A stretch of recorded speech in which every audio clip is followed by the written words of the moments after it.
Herkese merhaba. Bugün arkamda gördüğünüz amfibik araç ile Dublin şehir turu yapacağız. Yaklaşık 45 dakikalık bir tur olacak. Bunun 10-15 dakikalık kısmı kanal içerisinde olacak. Turun başlamasına bir 20 dakika, yarım saat gibi bir vaktimiz var. Başladığında videoya kaldığımız yerden devam edeceğiz. Bye. Are you doing okay? That pedal makes it go forward now, right? Cheers, we have lift off. Now guys, 2 rules before we take off. Number 1, if you got a seatbelt, please use it. Number 2, if you got a bum, please keep it in your seat. And apart from that, you can sit back and enjoy Mary's terrific driving. Guys, this is Mary. She's going to be our driver today. She's a little bit nervous to start to your first day back working with the Viking splash doors. So I want you to give her a big round of applause, big cheer to encourage her. We're very, very proud of Mary. Just got her license back 2 weeks ago and told us she hadn't had a drink in 3 months. Yeah! What? Hours? Mary, Jesus, I'm saying that. Okay, so this is Mary. My name is Brian. I'm from all down the People's Republic of Kildare. We've got people here from all over the world. People who come from far and wide. People as far away as the north side of Dublin. Woo! We've got some lovely people here all the way from the Kingdom of Kerry. Woo! We've got some Westmeadians from Westmeath. Woo! We've got some people arguing over whether or not they're Meath or Westmeath over from Kinnigan. Woo! We've got some South Africans. Woo! Americans. Woo!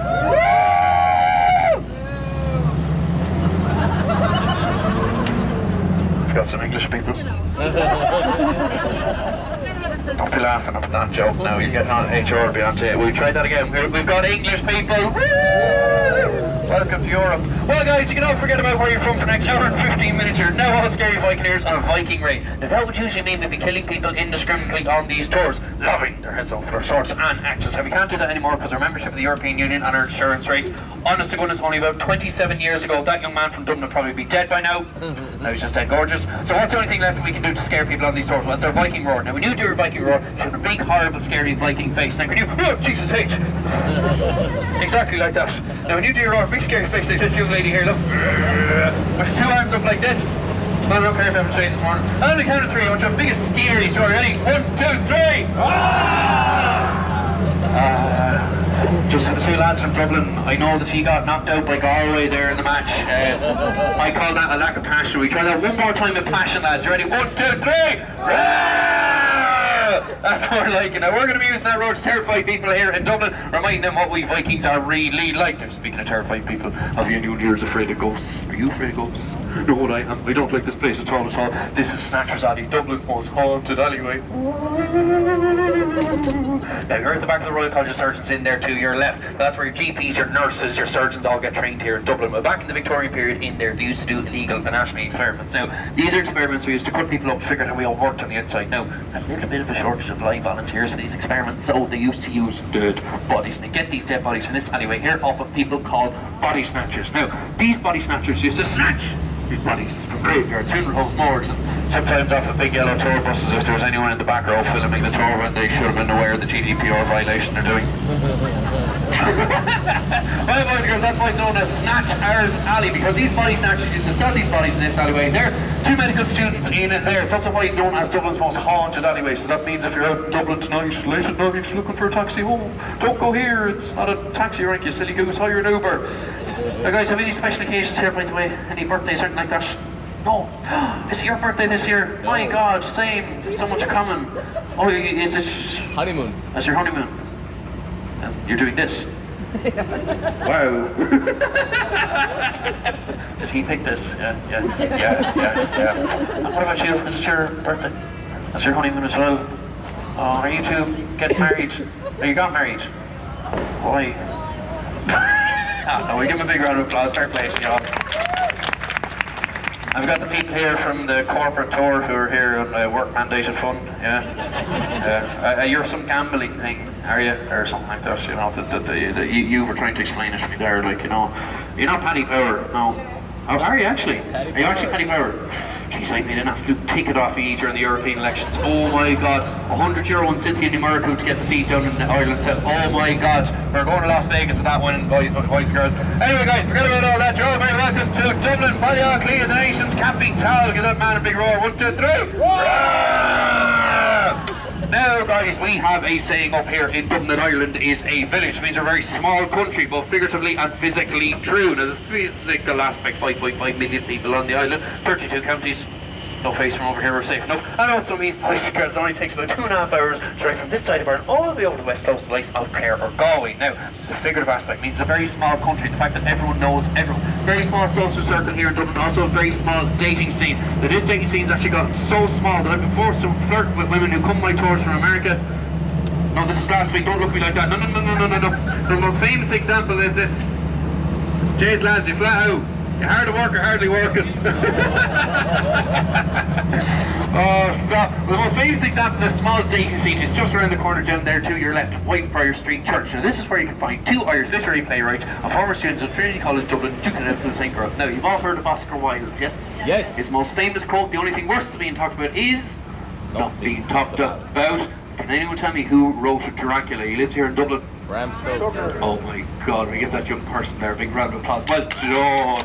That's right guys, Bram Stoker wrote Dracula, lived here in Dublin where he worked as a theatre manager. More importantly, Bram Stoker got married in that church just down there to your left, Whitefriars Street Church. But who did Bram Stoker get married to? It's actually the ex-girlfriend of Oscar Wilde. Very famous example of the small dating scene here in Dublin. Don't worry about Oscar, he wasn't too upset. Let's just say that girl wasn't his type, but we're not going to talk about that today, boys and girls. Now, if you look up ahead of us here, you see this red brick building over here. Now, have you anyone here who lives on the south side of Dublin? No Southsiders whatsoever. No, you're all, oh my god, all Northsiders. Well, if you look over there, guys, if you want to point that out to any of your Southside friends, that's a little... That's where regular people go to shop, guys. However, there's something in there that you can't get in Donnybrook Fair, and that is the remains of Viking era Dublin. If you go in there getting your milk bread, extra sugar in the morning, you look down into the floor, what you see, a glass panel. That's because when they're building that little, they go down through the foundations, and what do they find? A bit of Viking era Dublin. They wanted to preserve it, so what do? They threw a glass panel in on top of it. That's why to this day, if you go in there getting your groceries, you can also see a bit of Viking era Dublin preserved underneath a little. But people didn't always preserve Viking era Dublin. We'll talk about that a little bit later on. The guys will be very quiet coming up here. Why? Because they're going to frighten the living sugar out of some tourists. Here, these right. 1, 2, 3.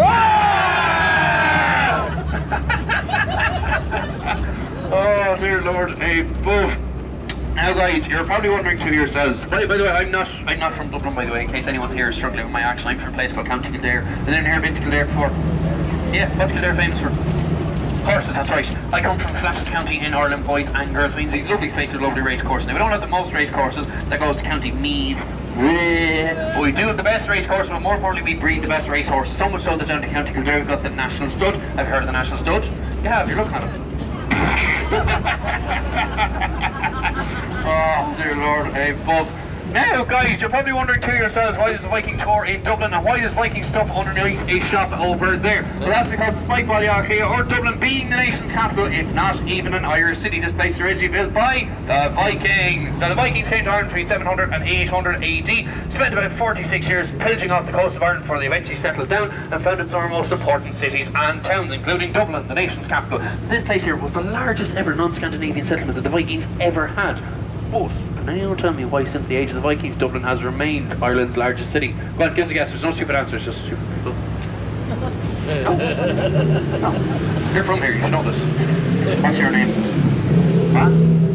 Luke, I'll walk you through it, Luke. Luke, you're aware this is Dublin, yeah? Yeah? It's always been Dublin. I kept Dublin and Dublin and Dublin and Dublin and Dublin and... Trust me, it gets so much worse from here on in. Now, although Dublin is our largest city because of the main trading home on this side of Europe for the Vikings, and it continued to be our main port on this side of Europe, it's not its oldest city. Can anyone tell me where you'll find Ireland's oldest city? No. I'll give Luke a clue. Luke, it starts with water and ends with Ford. Is he like an intern? You know, the intern who makes the coffee and all that sort of stuff. Waterfront, boys and girls, all that sort of...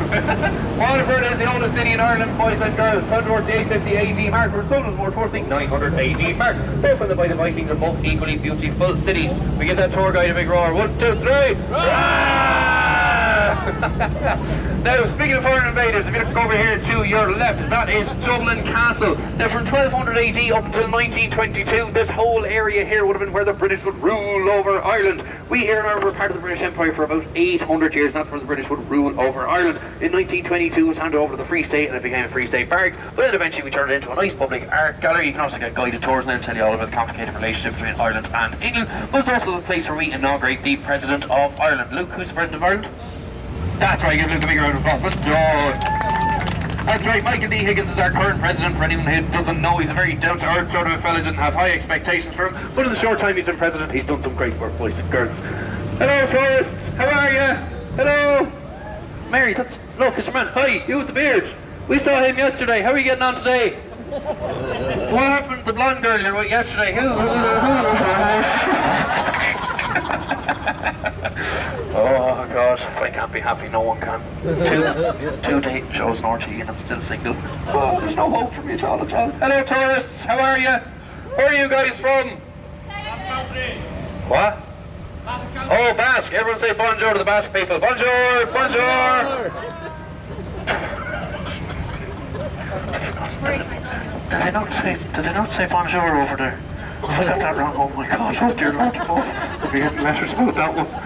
Oh Lord above. Now guys, that whole area down there, by the way, that's all Temple Bar. That's where Tourism Ireland will send you if you want to hear the best of...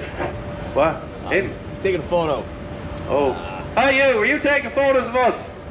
GDPR, data protection. Children on board WWII. We give them a roar, 1, 2, 3. Hello. Oh, they're all paid actors, Luke, by the way, you know that. You can't be doing that to regular people when you're off the store.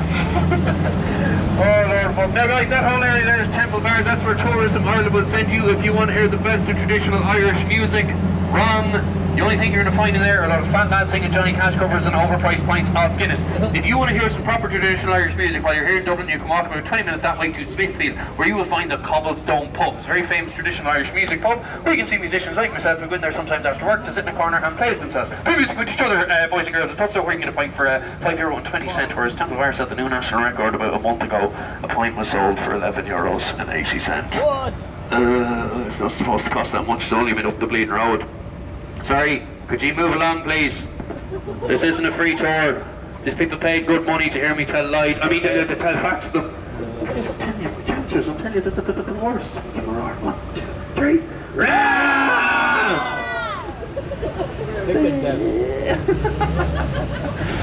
Oh Lord above. Now guys, as we're coming up here, can you all feel that bit of a sharp incline in the road? Yep, that's because we're slowly but surely getting to the highest point in Dublin City. Now what does that mean?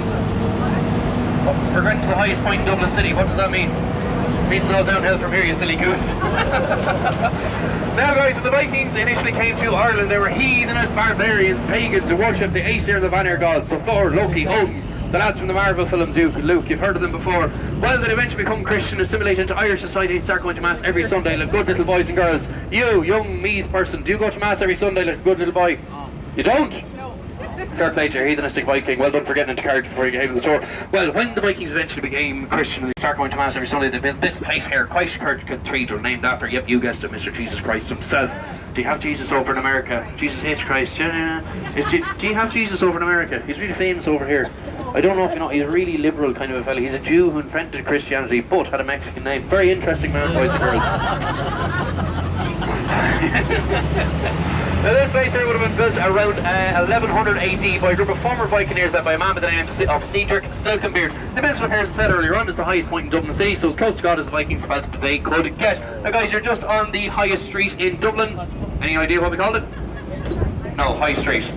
We're not very imaginative bunch, are we? If you look over there, that is Dublin. It used to be the Archbishop of Dublin's residence, but it is now an absolutely fantastic tour. You have to see what life was like for medieval era peasants and Viking era peasants here in Dublin. Now, speaking of Viking era Dublin, if you look over there, see those brown cobblestones over there? They actually show the outline of structures that were built by the Vikings, because you're looking in at Wood Quay, the original settlement of Viking era Dublin. This is the very origins of this city, just off the banks of the River Liffey. This is where the Vikings would dock and settle and eventually create the city that we have today. It went all the way down through the city centre. The kind of edge of it was down near Trinity College. The whole College Green area down in Trinity, that would have been a Viking burial ground just outside the city limits.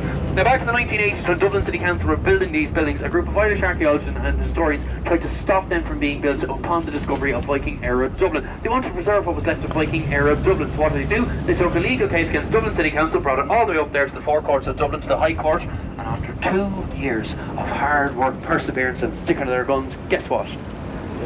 They lost. However, the High Court were good enough to give them 1 year to excavate as many Viking artefacts as they could. They got somewhere in the realm of 1.5 million Viking era artefacts from that site alone. Your likes, your wicker walls, wicker baskets, swords, axes, helmets, coins, you name it, they've got it. And some of them are still on display in the National Gallery of Ireland. It's on Kildare Street.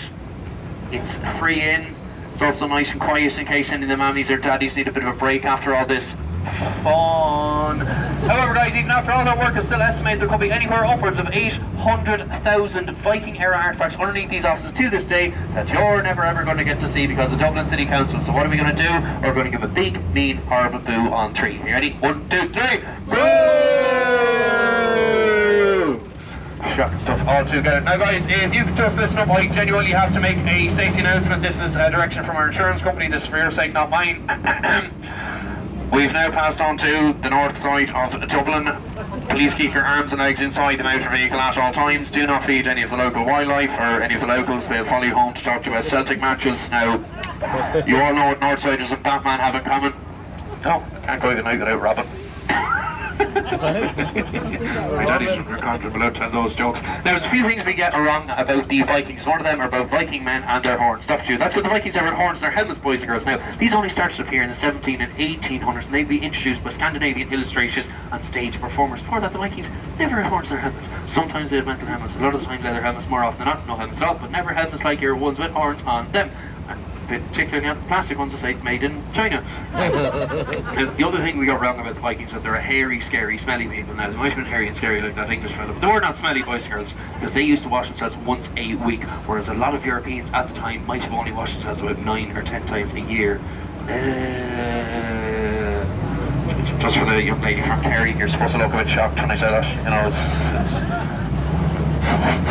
Oh Jesus. Well, boys and girls, coming up here speaking of cleanliness, if you look over there, that is the old headquarters of the Lehman Brothers soap factory. It was closed down back in the 1950s, but it still has lovely mosaics on the side that tell the story of how soap is made from beginning to end in a traditional manner. Now, you might notice the last 4 panels of it are missing. That's because they show the final stages of soap making where people would actually be using it. Now, for our friend there from Kerry, that's a process where you rub soap on your body to no idea what I'm talking. No, they were removed in the 1930s by the Catholic Church as they were considered too lewd and crude as they showed people in the nude. Who's the manager, the highest ranking employee of Paddy Power here, actually? Oh, you, Fiona. You, Fiona, is that you? Is she nice? What? She's not nice to you, Luke? Oh my gosh, is she a bit weird at the Christmas party? Oh dear Lord, definitely get an email after this one now, Mary. Oh Lord, what about the Americans? What are you doing here? Is it just a holiday or anything like that? Or you didn't go to see Taylor Swift? No? No. Anyone here go to see Taylor Swift? Did you go?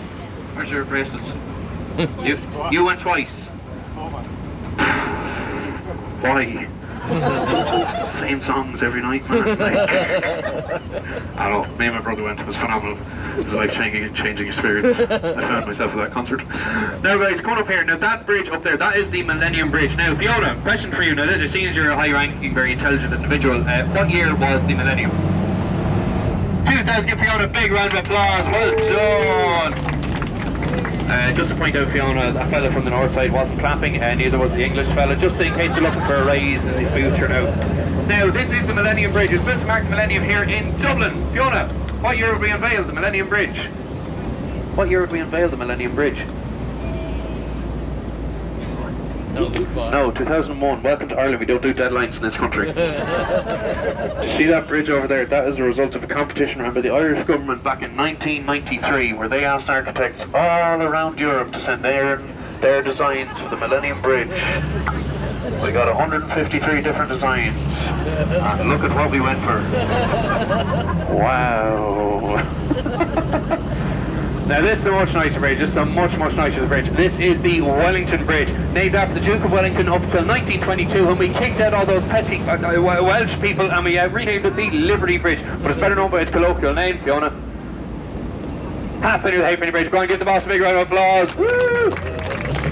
Now this is the halfpenny or the halfpenny bridge. It's called that because it used to be a toll bridge. It used to cost a halfpenny or a halfpenny to get over it. God knows it'll take more than that before I'll loot to get over this tour. Now, from its building in 1816 all the way up until 1920, it was a toll bridge. After that, it was just used as a regular bridge, but in the 1960s, it had gone to rack and ruin. It is about 200 years of age. In the 1960s, it was rotten, it was rusting. We're going to knock it down, but instead we got a very famous company down from Belfast to refurbish it. They're called Harland and Wolff. Harland and Wolff came all the way down from Belfast and did such a good job and still standing this day is why you're looking at the most photographed bridge in all of Ireland. Now, although Harland and Wolff did a really good job on that bridge, they didn't actually make bridges. Does anyone know what Harland and Wolff actually made? Ships, boats, yes. What very famous ship? Titanic. Am I after Titanic?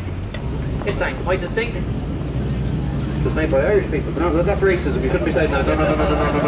No, hit an iceberg, boys and girls. So what does that mean? It means if you're walking over the Halfpenny Bridge and you see an iceberg coming down the River Liffey, run for your life. Didn't go so well last time.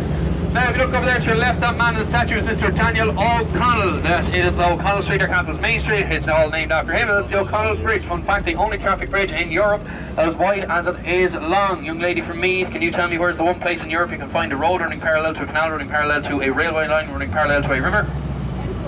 No, Kildare. The Daniel O'Connell, that man in the statue up there, he's a politician back in the 1800s. He was essentially our answer, Martin Luther King, as he brought about civil rights for Catholics here in Ireland through peaceful methods. He ended the thing called the penal laws. There were laws designed to penalise Catholics here in Ireland. We couldn't go to school, couldn't vote, couldn't own land, and more importantly, could not practice our religion. He went over as a pacifist parliamentarian and negotiated an end to these laws through Catholic emancipation. Basically gave relative, if limited, civil rights for Catholics here in Ireland. That's why we named our capital's Main Street after him, built that statue of him, and also built that big wonderful bridge and named them all after him. Now, did you know, you can take this one home with you for free, that our capital's Main Street, O'Connell Street, is the widest street in all of Europe. However, about a month ago I had a fellow from Paris, France, on one of my tours, and he said, excuse me, monsieur, I think you will find the Champs-Élysées is the widest street in Europe. Now, it's not his fault that he thought that. Why? Because he's known as what we would call an idiot. Because the Champs-Élysées is technically an avenue, so... Oh Lord, now guys, we look over here into the River Liffey. This is the River Liffey. It's what flows through the city centre, and it's also what separates the north side from the south side of Dublin. But right there in the River Liffey you can find yet another millennium marker that it didn't really go to plan. Now, there was an underwater clock right over there in the River Liffey. It was called the Millennium Clock. It was supposed to count down from 1999 to 2000. It was supposed to last 365 days, and it was given the nickname the time in the slime. Would anyone like to hazard a guess as to how long this underwater clock actually lasted? Huh? A day? No, geez, they're not that bad, Luke. They got a ripe old 63 hours out of it. Welcome to Ireland, where we build underwater clocks that aren't quite waterproof. Very glad to know these things are made in America. You look over there, you're going to see Liberty Hall, our answer to a skyscraper. You wouldn't get that in LA, would you? Up until 2015, that was the tallest building in Ireland, boys and girls. The headquarters of SIPTU, the big trade union movement here in Dublin, boys and girls. Also have the Liberty Hall Theatre over there as well. There's a fantastic traditional Irish music concert coming up next month called the Ace and Juice of Piping. Really, really good concert. You should check it out if you have any interest in traditional Irish music. It originally was a hotel called Liberty Hall that was blown up in the 1916 Easter Rebellion. The 1916 was rebellion that happened in 1916. It lasted for about 7 days. It was for Easter week. Basically, any building that had a tricolour flying over it, a British gunship called the Helga, would come down the River Liffey and blow to smithereens. It was replaced with that absolutely stunning building that you can see standing there today. And this building here, this was destroyed during one of our revolutions as well. This is the Custom House, built back in the 1600s, mainly of limestone. It had to be rebuilt in the 1930s. Why? Because we decided to burn it to the ground. Now, this is during the Irish War of Independence. Mr. Eamon de Valera told the Irish Republican Army, or the IRA, to go out and burn down all the local post offices and the Custom House. That was the only two places that held a record of tax owed by the Irish to the English. Once they're burned down, and no record and no tax, but a huge financial blow to the British during the War of Independence. independence. So for all my friends here today, if you only remember one thing from this tour, I want you to remember this. If you ever overhear Fiona saying that accounts have gotten onto her saying that you're in trouble with the revenue commissioners, I want you to go down to your local post office and just burn it to the ground. If it worked for the IRA, it can work for you as well. You all know the revenue commissioner, the IRS, the Pelican and an ostrich have in common? No? They don't put their bills up. Now guys, if you look over there to your left, you're going to see Bus Áras over there. Now that building over there is our main bus depot here in Dublin. Now in there you can get a bus to some fantastic places such as Kildare and elsewhere. Now my friends here from South Africa, have you got bus stations in South Africa? Yeah? Have you ever been to a bus station in South Africa? You have. Have you ever gone into a bus station in South Africa, looked around and went, do you know this is missing a theatre in the basement? I never thought that. No, well our government has. And that's why you go into that bus station, go down into the basement and find a theatre that seats 80 people. That cost €2.5 million, put there back in the 1990s, and it was open for 14 months. Wow! Oh, dear Lord above. Now guys, coming up here, you can see the Epic Museum. Now Epic is spelled E-P-I-C. I'm dyslexic, Luke, that's a big deal for me. However, Epic actually stands for Every Person is Connected. It has the amazing story of Irish immigration and the over 80 million people around the world who claim to trace their heritage to this tiny little island of ours. Any of our friends here from abroad have been of Irish heritage? You guys Irish? Are you Irish? Irish? What about the others? You're not Irish? No? Really? That's mad. My mum always said there was a bit of good in everyone. What's wrong with him? So guys, in there you can learn all about the amazing things that the Irish people have done in the world around us. Genuinely, for being such a small little country on the side of Europe, you can learn about how it's had a massive, massive impact on the globe around us. Now in there, I did the tour last summer with my mother. It's actually a really good tour, genuinely.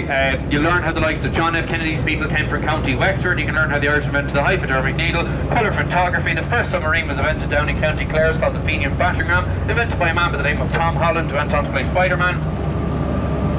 Same name, different guy, just checking if that young lady from Kerry is actually listening on the tour. And you can also learn why there is a petrol station in the Midlands named after Barack Obama. You could say it's awfully strange. Yeah. It's great. Imagine that, Barack Obama spent his entire adult life working in politics, fighting for civil rights, and that young man went on to become the first ever African American president of the United States of America. So we named a petrol station after him. Wow! Now guys, we've got 17 American presidents who claim to trace their heritage to this tiny little island of ours. We've got the likes of Gerald Ford, JFK, Barack Obama, George Bush, Joe Biden, Ulysses S. Grant, and Donald Trump. Yeah, I don't think anyone told Donald that most orange men in this country don't think they're Irish. But we won't get into that today, boys and girls. Even back home and even home back in County Kildare, we've got our very own American president. We have Richard Nixon. Not much better, yeah. Richard Nixon's people originally come from Timahoe in County Kildare. They're originally Quakers. They left this country during the Irish famine. And did you know some of Nixon's relatives still actually live in County Kildare, not too far from where I'm from at home? And we found out 6 years ago, and this is actually 100% true, just like the rest of the story, shut up. We found out that my stepmother is actually a distant relation of the Nixon family from County Kildare. I'd always wonder why she listened on all my phone calls, but you know. Hi guys, how are you? Did you make your confirmation today? We are roar, 1, 2, 3. Oh dear Lord above. Now guys, up ahead of us here, see these two black things? Now these are a lock bridge. These are actually part of Dublin's amazing history of trade. These have a mechanism built into them that allows them rise up vertical levels, go in underneath them, up a channel and into a basin. Now, 5 of these basins built along the side of the River Liffey. They're man-made inland docks. We're going to be talking about them when we're going to talk about them a little bit later on when we take you to the largest of these basins, the Grand Canal Basin, where we do the splash of the Wiki Splash Over, boys and girls. Are you all excited? Yeah. I said, are you all excited? Yeah. Oh no, you're not. Oh no, you're not. Yep, that's right, Luke. I spent 5 years in St. Pat's getting a teaching degree so I could do panto on a big yellow tour bus while wearing a dress. Now guys, if you look over there to your left, you're going to see the Irish Navy. Do you see that little boat there by the steps? That's our navy. I think that's an American warship over there. And if you look over there, guys, that is the Samuel Beckett Bridge. Now, did you know this named after a fella? You can see his portrait in a little box over there in black and white. Mr. Samuel Beckett, who was a writer and playwright in the 1900s here in Dublin. Wrote a lot of very famous Irish plays, such as Waiting for Godot, translations. Also came up with the phrase fail once, fail again, fail twice, fail better. He wrote in both English and French, however, because his family were originally French refugees called Huguenots. They were Protestant refugees fleeing persecution in Catholic France, who came to the country in the 1700s. We'll try to talk about them a little bit later on. And the Beckett Bridge has those big huge suspension cables on the side of it. It's supposed to look like our national symbol of Ireland, the heart. Now those suspension cables have LED light strips in them, and they actually light up at night. You can see little light displays and all that sort of stuff. We actually had the Canadian flag beamed up onto it there for Canada Day the other day. Are you American or Canadian? Are you self-hating American? Oh, really? Oh, right. It's great, you're getting a life story here. It's like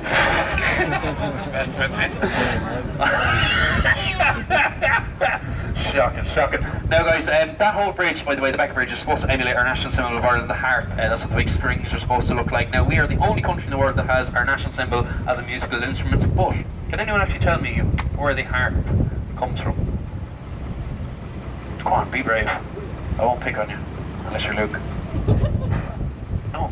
First incarnation of harp is found just south of Cork in a place called County Egypt, which in many various forms and found its ways to Ireland shores where we've developed the Gaelic harp. Now sometimes on this tour when I ask that question, I'll have some silly American who lives close to the Canadian border who shout out Guinness, and I give out to them for being racist. I know, it's actually technically true. If you ever do the Guinness Storehouse tour, I highly recommend you do it. You will actually learn about it. Now back in 1922 at the foundation of the Irish Free State, we needed a new symbol for our new country. Now we looked at all the typical Irish symbols that you know, shamrocks, leprechauns, rain, rabbits. I eventually settled on the Brian Boru harp of Saint. Very ornate, very beautiful 15th century harp, which is still stored in Trinity College Dublin's library to this day. Now we based our national symbol off of this in particular harp. Then who do we get to trouble with? Guinness. We found out that since 1847 the Guinness Corporation have actually owned the copyright for the Brian Boru harp design. So after government they approached the Guinness Corporation and said, hello, can we use your logo? And they're like, no, go away. So what we do, we murder flipped it to my copyright infringement, and that is why to this day, if you look at a €2 coin and a can of Guinness after work, you can see the exact same symbol, just mirror flipped to my copyright infringement. There's no stereotypes every day of the week. Next to me telling that young English fella the leprechauns are actually real. Why are you laughing at there? You just won't see him anymore in Dublin. It's because of the high crime rate here in the city. Kept getting beaten up and robbed on O'Connell Street. It was actually on the news about 3 weeks ago. Our police commissioner Drew Harris made a statement about it. Came out in RTE News. He said, ladies and gentlemen, we've been made aware that a leprechaun has been pickpocketed on Grafton Street, and all we can ask ourselves is how could a criminal stoop so low? So I put it out there, folks. If anyone here doesn't like my jokes, I do not care. Why? Because it could be so much worse. You see, Mary, she has to do these tours with me 5 times a day, 6 days a week. And hear those jokes again and again and again and again and again. Mary's been working here about 6 months. Mary's only 25.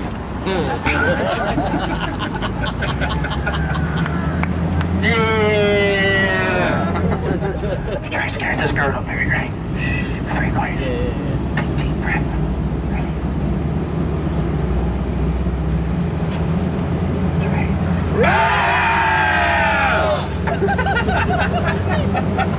Oh Lord above. Now guys, look over here to your right. This is Boland's Flour Mills. Look, it's the big building that says Boland's Flour Mills over there. Now that is where the last of the 1916 rebels would hold out before their eventual surrender, and they were led by now Palabar's Mr. Raymond de Valera, the last leader of the 1916 rising to surrender, but more importantly the only leader not to be executed. But does anyone know why?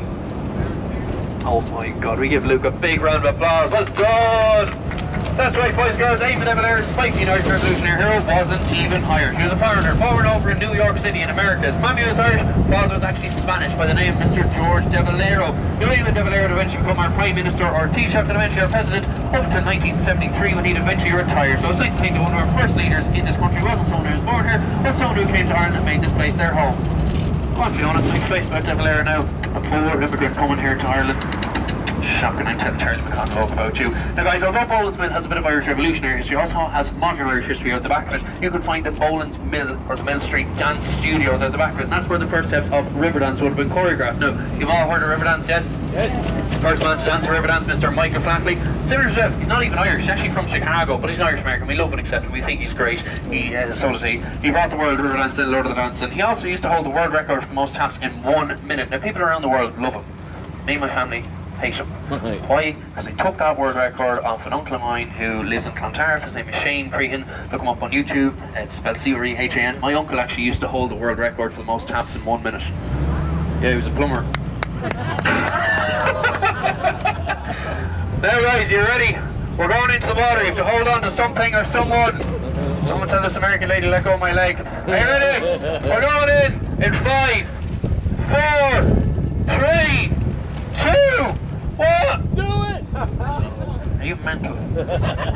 Do you really think that we would jeopardize our tips like, sorry, our customers like that? Our customers. You're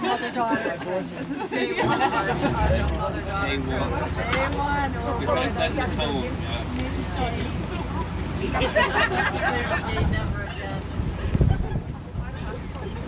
What do we do? What's the size What?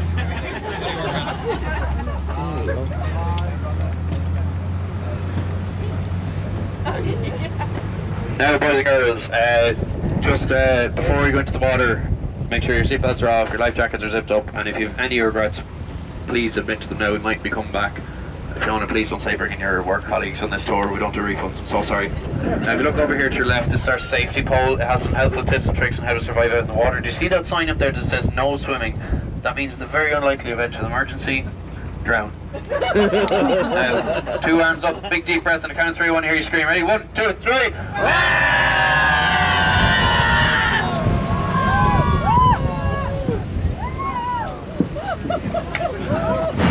There you have it, folks. The Viking Splash tour.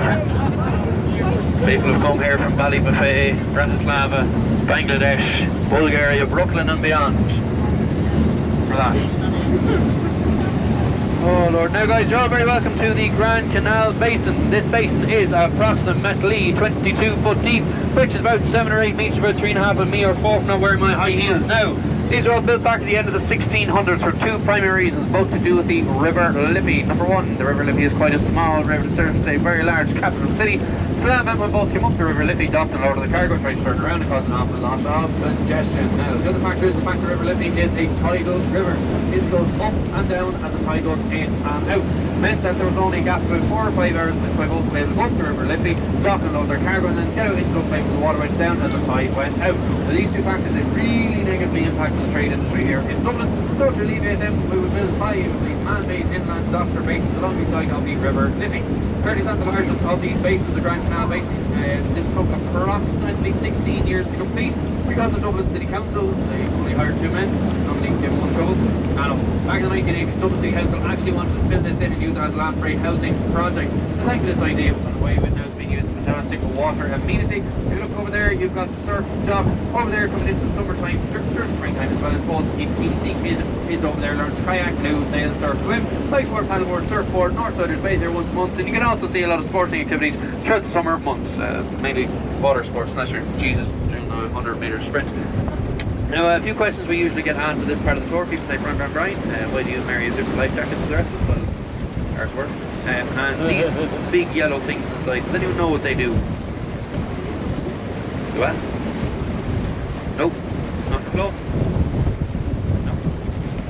What's that, Luke? Stop us banging into things. Just because we have a female driver, Luke, you know, I don't like that sort of talk now. No. They do nothing. They're there for no reason. They're two very simple reasons given to us by very simple people. Number 1, WWII Ireland told us we have to have them there to keep our insurance company happy. And number 2, our insurance company told us we have to have them there to keep WWII Ireland happy. They're all happy. We don't really need them. And these are called DKW or Lewis vehicles. They're actually fantastic yokes. They're designed to be out in the water. We can go out without them, no bother at all. So we've done in the past. We just need them for insurance. Very reliable, very safe vehicles. Haven't had an accident today. Anyway, coming up here, this is a graffiti wall. Now, you, young Meath person, what's your name down the back? Enda. What? Enda Lawson. Enda.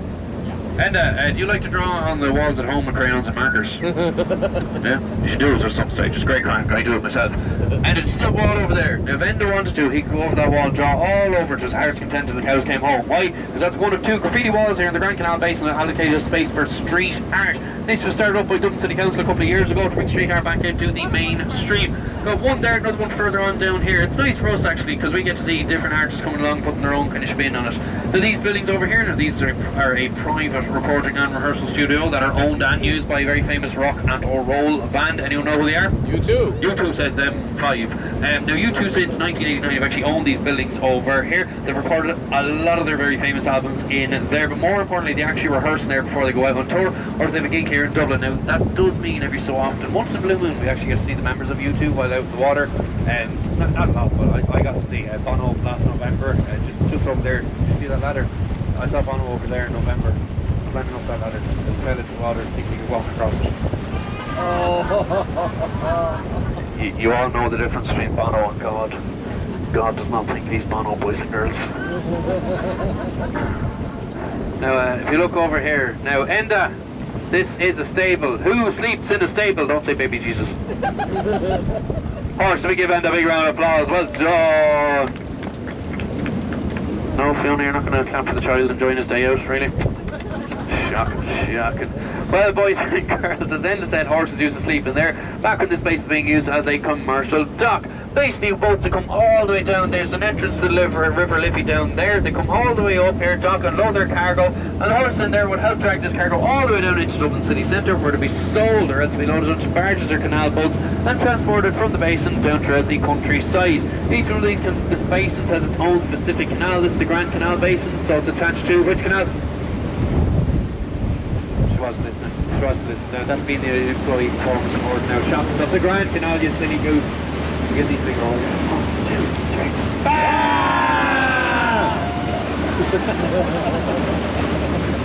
Oh God above. Now guys, actually this building has been preserved by a man, very famous Irish businessman, who bought it and turned it into a luxury apartment for himself, but he asked us very kindly not to mention his name.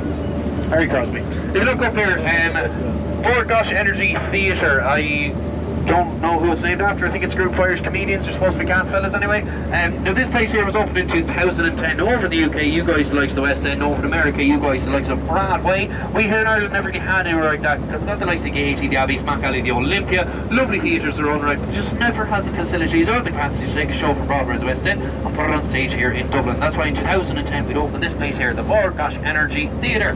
Seats about 2,500 people at capacity, taking shows from all across the world. At the moment we've got Wicked the musical all the way from Broadway. Last month we had Lads the musical also over from America, and the first show we ever had on there was Swan Lake, performed by the Royal Russian Ballet. I don't think they're coming back anytime soon. Now what people are really interested about this place here is not actually building itself, it's a lovely building inside and out. Highly recommend to check out Wicked actually. I saw it there a couple of years ago, it was really good. What people find really fascinating about this is the modern art out in front of it. What people find really interesting about this is that back in 1998 when the plans were being drawn up for this place here, the Irish government just couldn't find anyone here in Ireland to design those big red sticks and the green benches, so they had to go all the way over to America, to New York, and meet up with a lady by the name of Martha Schwartz, who's allegedly an award-winning landscape architect. And, would you believe, Enda, that Martha came to this country, and fair play to her, it only took her 2 years to design those big red sticks and the green benches. Now, I don't know if you've any modern art enthusiasts on board here today, but anyone would like to hazard a guess as to what the living Jesus they represent? Yeah. Oh, yeah. No.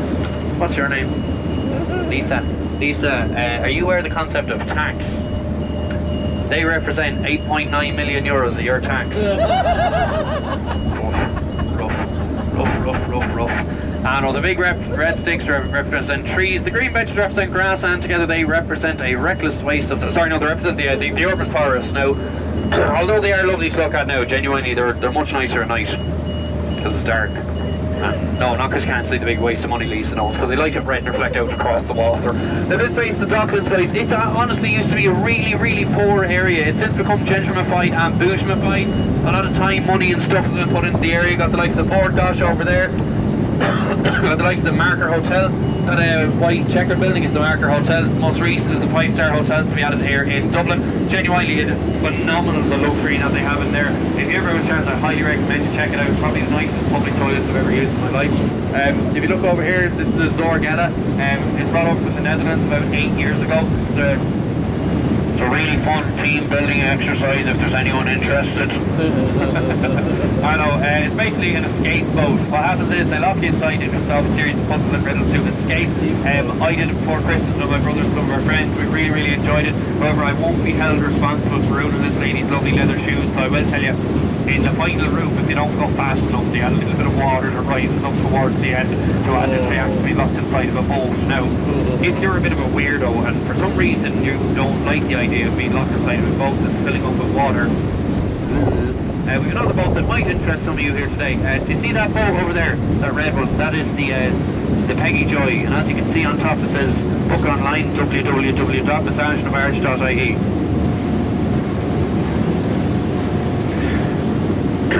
Luke, I'd write down that address a bit more discreetly. Anyway guys, so they changed the name of this area. Why would they do that?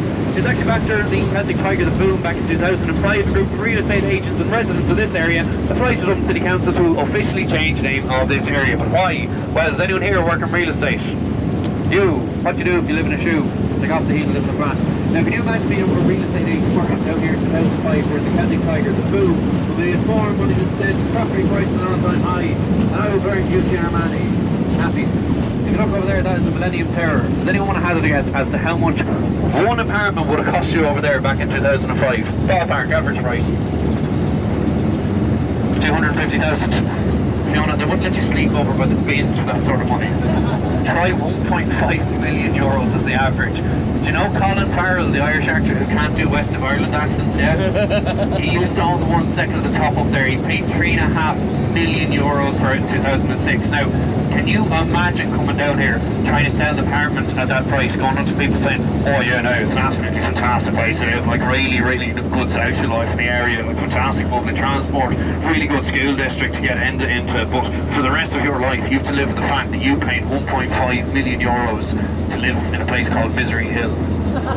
You can kind of understand why they changed to Grand Canal Square, boys and girls. This place originally known as Misery Hill, as it was a leper colony. Now, Dublin back in the medieval period was a walled city, so if you lived inside the walled city of Dublin and contracted leprosy, just boom, out over the walls, adios amigo, you had to live outside the city limits, a place like this, a leper colony. That meant that back in medieval times, if you came here, you would have seen thousands upon thousands of people with leprosy who came here to try and live, thrive and survive. It's where we get the term Misery Hill from, but it's more importantly why. If you see any short-ginger Irishmen hopping through here with only one arm and one leg, you can probably assume that they are a leprechaun. Thank you, by far the worst joke in the store, and I'm damn proud of boys and girls. Now, question time, who will we ask? Someone we haven't spoken to before. This young man here, what's your name? You.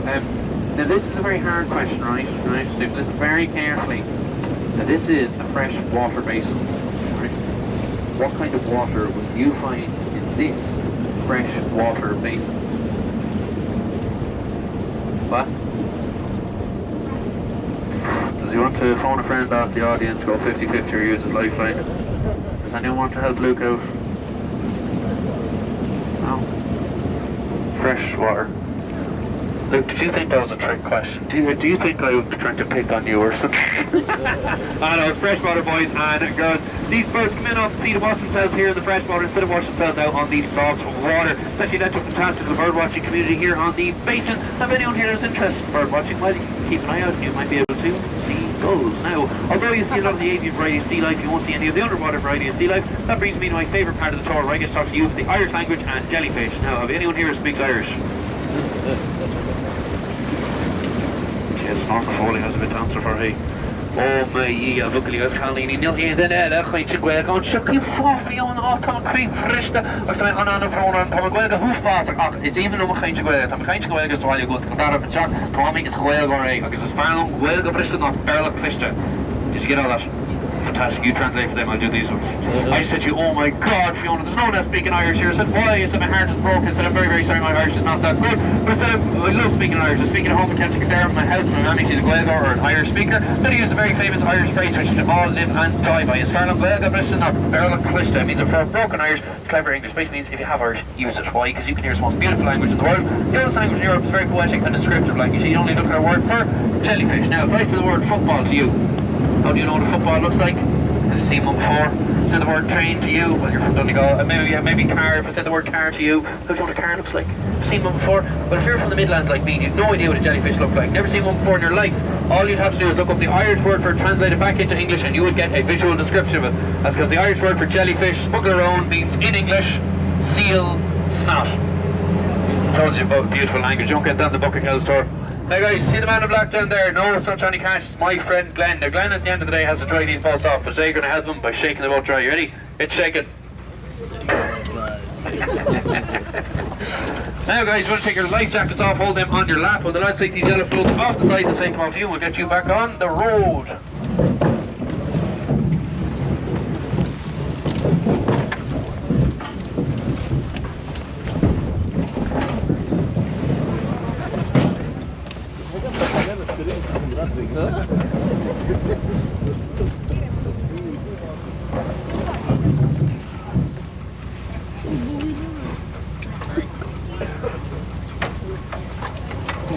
So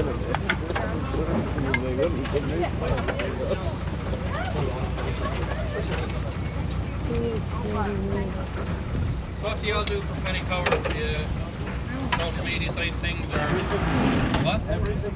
Everything. What places the odds and all that sort of stuff? Money. So what do you do for penny cover?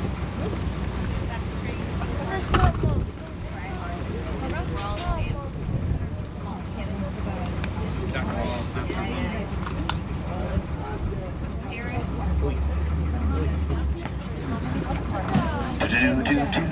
Now guys, we all throw our seatbelts back on. They can give a massive round of applause to all the hard working men here in the basin and Glenn. Glenn's our basin manager down here, by the way, this young man here. He went to NCAD, the National College of Art and Design. Before he worked for us, he was an artist for the government. He was drawing the dole. Now guys, you can hear from earlier on, we are a bilingual country. We speak in Gaeilge and Irish in our own indigenous language. We also have Hiberno English. Now Hiberno English is a little bit different to the English that you guys might be used to. People here from the UK, you understand this fine. People here from Croatia, yep, you get away with it. Americans, not so much. I find it the hard way that you guys really struggle with our dialect of English. I was over in New York City a couple of years ago. I was arrested by one of your police officers. I don't know why. All I did was ask him where's the best place for crack in New York. Apparently that means something else over there. Now we also speak in Gaeilge in Irish. Now it's the first language of the state, boys and girls. Now that means we write all of our laws and legislation in Irish. Doesn't mean we've one law in Irish and one in English. No, it means we write one law in Irish, translate it back into English, and whatever that means, you take it as gospel. This does not work. Why? Because the Irish language makes no sense. It's one of the only languages in the world that has no words for the words yes or no. Also, a lot of words in our language don't have any English equivalents. To give you two examples you can take home with you today for free. Number one is the word puttoch. Now, puttoch is a word that describes a small, fat, greedy, overweight child. It's what we used to call my brother growing up. He's now 6'4" and works as a bouncer. We don't really call him that anymore for obvious reasons. Now the other one is the word spare van. It's a lovely word. It's a way of describing a lady. Accumulation of two Irish words. Spare means sky, van means woman. Together, sky woman. Doesn't make a lot of sense to call a girl a sky woman unless she's doing TV contracts door to door. However, the actual meaning of spare van is a woman who's more beautiful than the sky itself. Oh.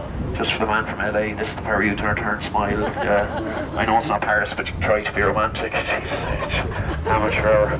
Well, boys and girls, you can imagine how hard it is to write laws in this language and translate them back into English. Now, the most famous example of this, not really going to plan to be in 2015, where we here in Ireland had a very proud day for the parish. We became the first country in the world to bring about marriage equality by a democratic referendum. Woo!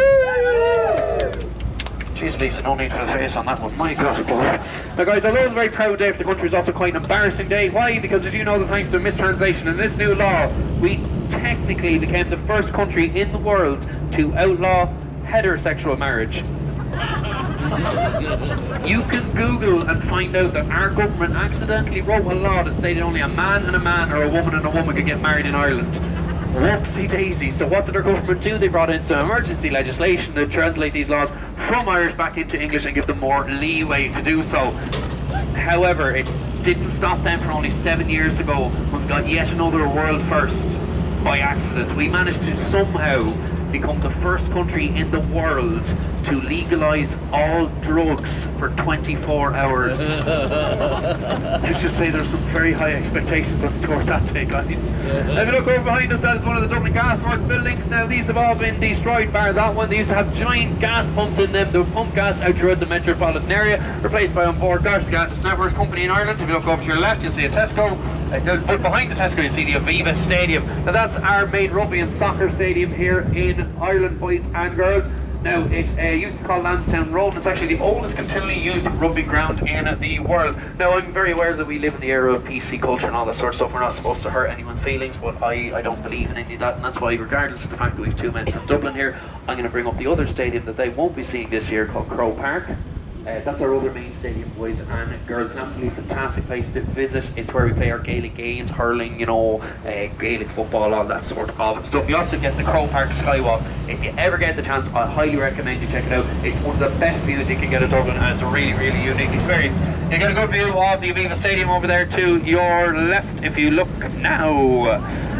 Now this over here, you're in Beggar's Bush in Leafy South, County Dublin. This is the home of Eamon Ryan, the leader of the Green Party. He's the man who told us that my daddy can't cut turf anymore. He's encouraging us to recycle. Well, we here in Dublin have a recycling sense before it was cool. You see these black bollards over here? Can anyone tell me what they've been recycled from? Cannons. Oh my god. Guys, does anyone have any water? I think Luke's on fire. Give him another big round of applause. Well done.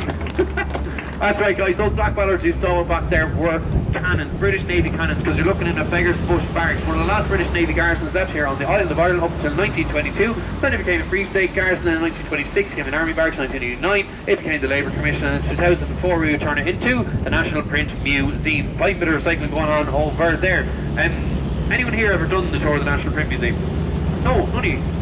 Just wild. One of the few perks that I have in this job is that I get to do all those tours for free. The likes of the Epic Museum, did that, Glasgow Cemetery, that's another really good tour. There's people dying to get in there every day of the week. I've done the escape boat, but I've never done the massage boat. Mary, you did the massage boat quite a bit. What's your man's name? Jose or something like that? Mary really enjoys the massage boat, boys and girls. Twice a week now, isn't it? Very bad back.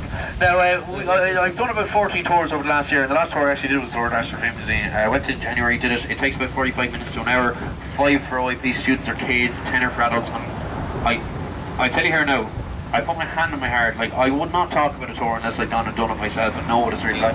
But, geez, I couldn't believe it. The National Print Museum tour, it blew me away. It was by and far one of the most boring experiences of my life. It was awful. Well guys, we here at the Viking Splash Road having recycling as well. These motor vehicles from non-cultures have been recycled and repurposed. But can anyone tell me how old they are? Go on. No idea. They are between 70 and 80 years of age. They're built for World War II. Now we tell you this information on this part of the tour because we're out of the water. And for some reason people used to get nervous going into the water. That we're going to drive in a big yellow 8-year-old bus with no windows. Now there's about 26,000 of these ETW or Lewis vehicles built for World War II, and there's only about 800 of them left in the world. We here at the Viking Splash House have the largest commercial fleet in Europe. We've got 11 of them, and all of ours are named after members of the Norse pantheon of gods. All they're called Lucky, Odin and Freya. Today are on Lucky, the god of mischief. Now all of ours are built over in America, in Detroit, Michigan, in the GMC factory where Eminem is from, you know, the rapper. And is Eminem still popular with the young people? No, not really. I was a big fan of his. I got to meet Eminem's sister last summer. She came and did a tour with us. Lovely girl. And Mary, what's Eminem's sister's name? Skittles, how was it?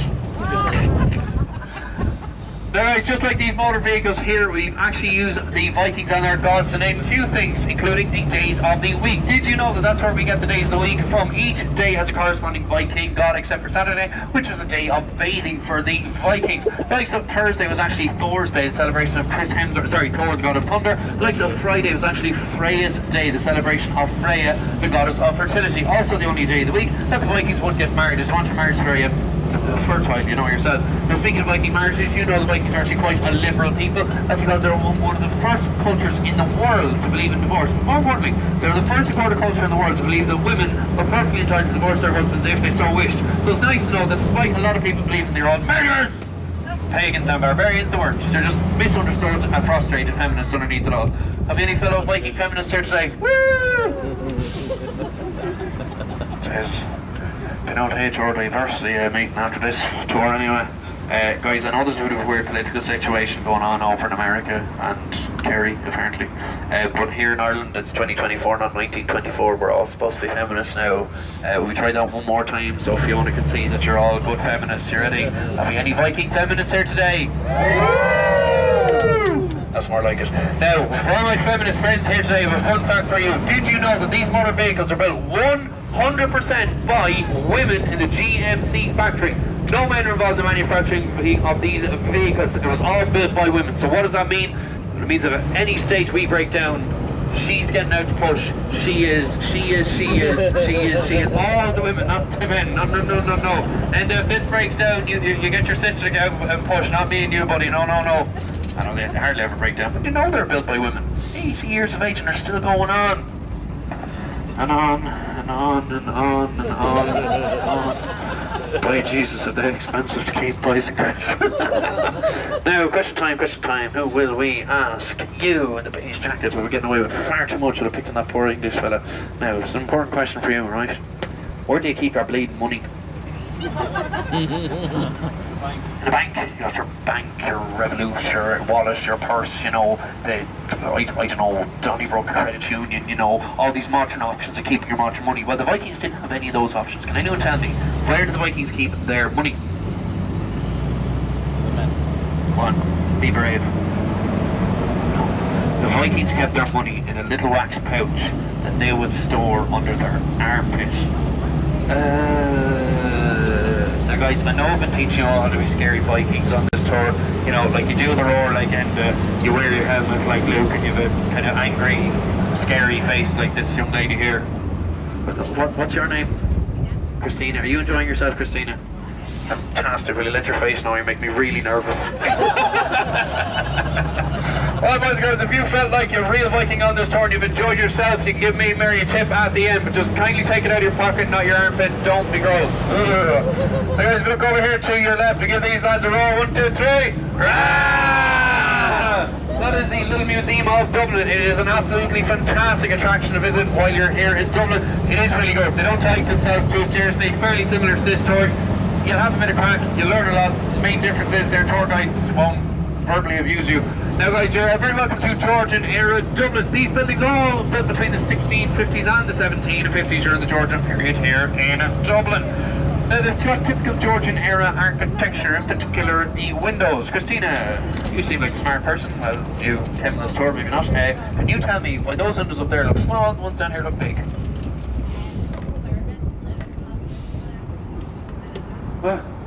No, they're further away, Dougal. We've been through this before. Remember, these cows are small, but up close they're big, but far away. That's right, give her a big round of applause. Well done! That's right, guys. The servants and the children would live up there on the top floor due to a thing called daylight tax. Now, this was a tax that was gauged by how much daylight was let into your home. Servants, children would live up there. They weren't the ones paying this tax. Smaller windows meant less daylight meant less tax. And this daylight tax eventually becomes so unpopular in Georgian era Dublin that they eventually coined the phrase daylight robbery. That is right. Now guys, a few things we like to iron out on these tours, a few things that we get wrong about the Vikings and the Irish people. One of them is about the Irish people and our identity. A lot of people like to go around the world and say that we're the Celtic people. We're not. How do we know this? Because the Celts came to Ireland 2,000 years ago, and the oldest building in Ireland is Newgrange, which is 6,000 years of age. Now, Lisa, we're going to do the maths together on this one. It's kind of a 4,000 year gap where we're not quite sure who we are, you know, but we're a melting pot, you know. Millions upon millions of people of every race and creed have come to this island and make up the Irish identity. That's why Irish people look so different to each other. You know, you can take, you know, this young man here. You, sir, what's your name? Nathan, you're Irish, aren't you? Now, Nathan, can you give everyone a wave there? Everyone look at Nathan. Now, would you believe that thanks to the melting pot in this country, me and Nathan can be just as Irish as each other, yet he's a very handsome, very good looking man, and I look like Lewis Capaldi's wax figure if it was left out in the sun. That's not the script. Now, speaking of famous singers, if you look over there, that is the Institute of Education. That's where Jose went to school. You know your man, Take Me to Bleeding Church. He went to school in there, in that lovely private fee-paying school, where your parents will pay a lot of money to send you to a good school, where you will learn to read with both feet, get a good leaving cert, get into a good college, get a good job, and live a happy and fulfilled life. I was there for a year. Look at me now, sitting on a big yellow tour bus that lies to Americans for nominal fee per hour. I know, a primary level teacher, boys and girls, I dislike my summer and weekend job, and I love it. I genuinely do. It is great crack. I'm working there for about 2 years, and it's amazing the people you meet. Like, there's so many interesting people, and Luke, and I just, I mean this from the very bottom of my heart. Of all the tours that I've ever done, you guys, you're by far the most recent. So we're going to finish off the tour with some local gossip. Now, I don't usually tell people this, but it's about the Shelburne Hotel. It's a really, really posh hotel where, you know, middle management bring their staff to, like, buy them expensive drinks and all that sort of stuff. You're right, Fiona. You're on to coppers, and that's it. Basically, they've had to rejig their employee vetting forms because a young man working there, and he's a half-brother of a really, really, really unpopular politician.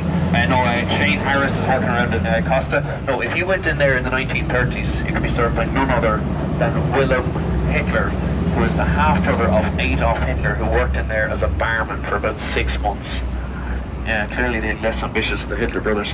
Anyway, guys, look over here. This is St. Stephen's Green. So we like to finish off the tour. Irish history, not easy to talk about. It's depressing. It's sad. You know, bad things happen to us: famines, genocides, massacres. The Croatians, they don't vote for us in the Eurovision. Awful things were done to our people. So we're going to finish off the tour with a very wholesome, very happy moment in Irish history happening there during the 1916 Easter Rebellion. For the 7 days of fighting, this is the only place where there will be a ceasefire decreed for 1 hour every day for these 7 days. This ceasefire was decreed for one reason and one reason alone, and that was to allow James Kearney, the groundskeeper of St. Stephen's Green, to go in there and feed the ducks. Aww, isn't that a nice note to end on? Now, guys, we've come to the end of the tour. Oh, don't look so early, Fiona. Now, guys, at the end of the tour, if you've enjoyed yourself, if you believe half the lies, I mean all the lies, I mean all the facts I've told you today, do Google reviews or TripAdvisor, mention Brian and Mary. If you don't leave me a good review, I'm swapping over to BetSafe. I'll leave Paddy Power in the dust. Oh no, you can look up here, it says goats are accepted as tips, but cash is better. Now, do you know why we accept goats, not sheep? Simple fact, the Vikings never ate sheep. I actually believe that sheep, just like my jokes, are bad for you. Guys, we give down one big last Viking roar. 2 arms up, big deep breath. 1, 2, 3. Guys, I've been Brian, you've been fan-bloody-tastic. Thanks so much for coming with us today.